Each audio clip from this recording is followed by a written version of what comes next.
Le 11 novembre 2023, en plein après-midi, dans l'un des quartiers les plus calmes du 8e arrondissement de Paris, une jeune femme de 26 ans a failli mourir dans le hall d'entrée de son immeuble. Son agresseur l'a suivie, a tenté de la tuer et l'a violée pendant plus d'une trentaine de minutes. Ce qui s'est passé ensuite, le silence des institutions, les portes fermées, les accusations venues de là où elle attendait du soutien, est peut-être encore plus difficile à entendre que l'agression elle-même. Cette femme, c'est Claire Géronimi, militante, fondatrice de l'association Éclat de femmes et désormais auteure d'un livre publié le 28 janvier 2026, intitulé « Le hall d'entrée ». Pour eux, je n'avais pas le bon profil. Un titre qui dit déjà tout, le lieu du crime et le verdict silencieux prononcé contre elle par une partie de la société française avant même qu'elle ait pu parler. Mais commençons par le début, ou plutôt par la fin, car c'est ainsi que le livre lui-même s'ouvre. Le procès de son agresseur s'est tenu fin 2025.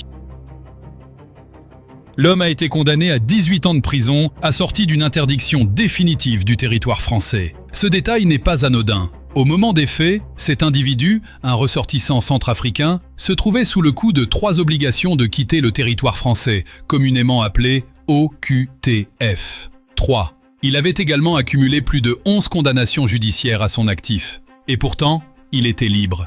Il marchait dans les rues de Paris. Il a suivi Claire Géronimi dans son hall d'entrée, en plein milieu d'un après-midi de jour férié, dans un quartier que tout le monde qualifiait de calme et sûr. Le procès s'est tenu à huis clos. Claire Géronimi y décrit un jeu de regard insoutenable avec son agresseur. Elle n'était pas seule dans cette salle d'audience. Une autre victime avait été agressée par le même homme, 1 heure avant elle, le même jour. 1 heure avant. Cette femme aussi est présente dans le livre. Son histoire aussi est racontée. Parce que l'effacement des victimes commence souvent par leur invisibilisation, l'une après l'autre, isolées, comme si chaque agression était un accident isolé et non le produit d'une chaîne de défaillance.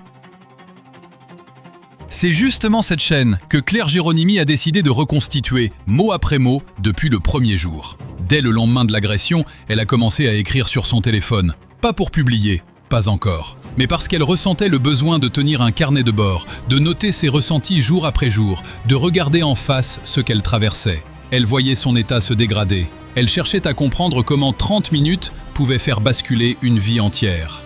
Avant le 11 novembre 2023, Claire Géronimi travaillait dans un cabinet de conseil. Elle avait suivi de belles années d'études dans une école de commerce. Sa vie était tracée, prévisible, construite. À 26 ans, rien ne laissait penser que tout allait s'effondrer un après-midi de novembre, dans un hall d'immeuble, à quelques pas de chez elle. Et c'est peut-être l'une des vérités les plus brutales que porte ce livre. La violence peut surgir n'importe où, n'importe quand, pour n'importe qui. L'illusion de la sécurité est fragile. Elle se brise en 30 minutes. Le passage le plus difficile à écrire ? L'agression elle-même. Claire Géronimi la raconte en détail, minute par minute, avec une lucidité troublante, parce qu'elle était pleinement consciente pendant toute la durée de l'attaque. Elle n'a aucune zone d'oubli, aucune dissociation protectrice, à une exception près, le moment où son agresseur a sorti une lame sous sa gorge. Ce souvenir-là, elle ne l'a retrouvé que pendant le procès. Elle l'a découvert dans la salle d'audience, des années après les faits, comme une pièce manquante d'un puzzle qu'elle croyait avoir reconstitué. Un livre, explique-t-elle, ne s'écrit pas d'une traite. Il se réécrit une dizaine de fois avant d'atteindre sa forme finale. Chaque réécriture du chapitre de l'agression était une nouvelle confrontation avec ce qu'elle avait vécu. Et le procès s'étant tenu fin 2025, le livre a été publié seulement 3 mois après. Les plaies encore fraîches, l'encre à peine sèche. Ce calendrier n'était pas un choix anodin. C'était une nécessité, une façon de ne pas laisser le temps refermer ce qui devait rester ouvert, visible, lisible. Mais pourquoi ce titre ? Pourquoi cette deuxième partie ? Pour eux, je n'avais pas le bon profil. Dès les premiers jours après son agression, Claire Géronimi a fait un choix qui allait lui coûter cher. Elle a dit publiquement que son agresseur était un étranger sous OQTF, qu'il n'aurait pas dû être sur le territoire français, que si les obligations de quitter le territoire avaient été correctement exécutées, il aurait été expulsé bien avant le 11 novembre 2023. Ce n'était pas une opinion politique, c'était un fait. 3 OQTF. Plus de 11 condamnations, et pourtant libres. La réaction d'une partie de la classe politico-médiatique a été immédiate. On a tenté de la faire taire, on l'a étiquetée. Certains l'ont traité de personnalité d'extrême droite, d'autres l'ont qualifiée de fasciste. Des féministes, celles-là même dont elle aurait pu attendre la solidarité, ont refusé de la soutenir parce qu'elle dénonçait que son agresseur était un migrant en situation irrégulière. La cause de la violence faite aux femmes, apparemment, avait des conditions, des profils acceptables, et elle n'en faisait pas partie. Elle a essayé de contacter le ministre de l'Intérieur de l'époque, Gérald Darmanin. Pas de réponse. Elle a tenté de joindre le président de la République. Même silence. L'État, celui qui aurait dû la protéger avant l'agression en exécutant les OQTF, celui qui aurait dû la soutenir après en reconnaissant sa parole, l'État l'a abandonnée 2 fois. Et c'est là que le titre prend toute sa dimension. Le hall d'entrée, le lieu du crime, le lieu où sa vie a basculé. Mais aussi, comme elle l'explique elle-même, le hall d'entrée vers une nouvelle vie. Parce que de cette destruction est née une reconstruction. De ce silence institutionnel est née une voix. De cet abandon est née une association. Éclat de Femmes a été fondée dans les mois qui ont suivi l'agression. Depuis 2 ans, l'association a accompagné plus de 250 victimes de violences. 250 femmes qui, elles aussi, ont dû apprendre à naviguer dans un système judiciaire et administratif que personne ne leur avait expliqué. Parce que personne ne nous apprend à l'école comment conserver des preuves après une agression. Personne ne nous dit qu'il faut déposer plainte dans les 24 heures si c'est possible. Personne ne nous explique ce que signifie réellement une procédure judiciaire, ce qu'elle exige, ce qu'elle coûte émotionnellement. Le livre aborde aussi ses dysfonctionnements. Claire Géronimi a rencontré des policiers, des juristes, des avocats, des psychologues, des élus. Elle a porté des propositions de loi, notamment avec des députés, sur la protection des victimes agressées par des individus sous OQTF. Elle a cherché à comprendre non seulement ce qui lui était arrivé, mais pourquoi le système avait failli à ce point. Et la conclusion à laquelle elle parvient est sombre. La justice en France est aujourd'hui dans un état d'abandon profond. Ce constat résonne avec une actualité qui ne cesse de confirmer ses craintes.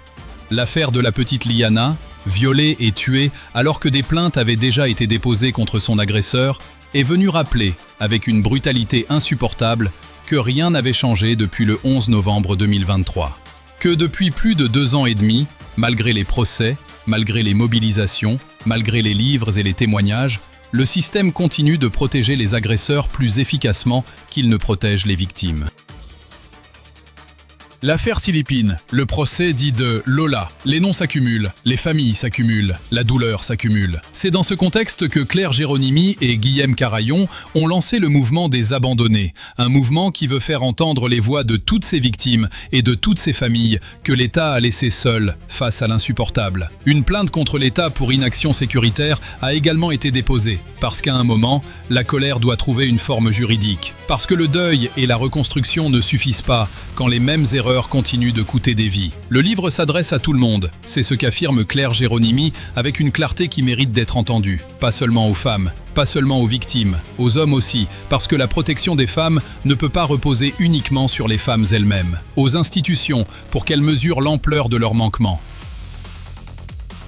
Aux féministes de toute sensibilité, pour qu'elles acceptent de regarder la réalité des chiffres. Plus de 60% des agressions commises dans les transports en commun sont le fait d'étrangers. Une statistique que certains refusent de citer de peur d'instrumentalisation politique, mais que les victimes, elles, n'ont pas le luxe d'ignorer. Elle ne dit pas que toutes les agressions sont commises par des étrangers. Elle ne dit pas que l'immigration est le seul problème. Elle dit que trier les victimes selon leur utilité politique est une trahison morale. Elle dit qu'une société qui choisit quelle souffrance mérite d'être entendue est une société qui a perdu quelque chose d'essentiel. Le livre se termine sur 5 témoignages de victimes que Claire Géronimi a rencontrées au fil de son engagement. 5 femmes, 5 histoires, 5 reconstructions. Elle dit que ces rencontres l'ont aidée à se reconstruire elle-même autant qu'elle a essayé de les aider. Qu'être entourée, vraiment entourée, pas instrumentalisée, pas conditionnée, est la première condition de la guérison. Que tout n'est pas perdu après un événement traumatisant.